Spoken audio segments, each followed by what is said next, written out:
यीशु मसीह को इस संसार में भेजा। यीशु मसीह निर्दोष थे, पवित्र थे, लेकिन फिर भी उन्होंने हमारे पापों का बोझ अपने ऊपर ले लिया और क्रूस पर चढ़कर अपनी जान दे दी। கிறிஸ்துவுக்குள் மிகவும் பிரியமானவர்களே, மேற்கு வங்காளத்தில் முதலமைச்சரான மம்தா பானர்ஜி அவர்கள் பொது நிகழ்ச்சி ஒன்றில் இயேசு கிறிஸ்துவின் அன்பை எடுத்துச் சொல்லும் காட்சிகள் தற்பொழுது சமூக வலைதளத்தில் பரவி வைரலாகி வருகிறது.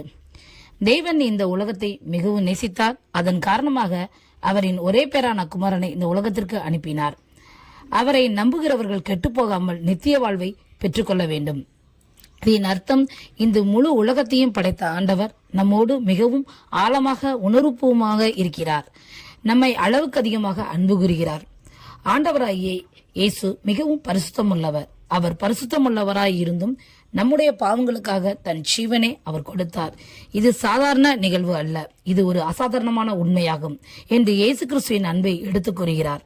பொது மேடையில் இயேசு கிறிஸ்துவின் அன்பை எடுத்துக்கூறும் இந்த காணொளியானது வலைதளத்தில் வைரலாகி வருகிறது. இது அநேக பேரின் மனதை அசைவடச் செய்யும். இப்படிப்பட்ட அரசியல் தலைவர்களுக்காக ஜெபிக்க வேண்டியது நமது கடமையாகும்.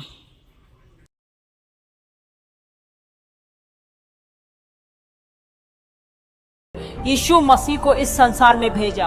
यीशु मसीह निर्दोष थे, पवित्र थे, लेकिन फिर भी उन्होंने हमारे पापों का बोझ अपने ऊपर ले लिया और क्रूस पर चढ़कर अपनी जान। परमेश्वर ने जगत से ऐसा प्रेम रखा कि उसने अपना एकलौता पुत्र दे दिया, ताकि जो कोई उस पर विश्वास करे वो नाश न हो परंतु अनंत जीवन पाए।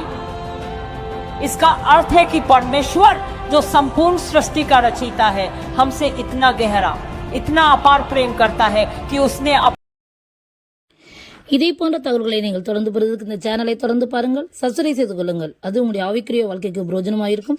நீங்கள் ஜெபிப்பதற்கும் ஏதுவாயிருக்கும். தேவன்தான் உங்களை ஆசீர்வதிப்பாராக. ஆமென்.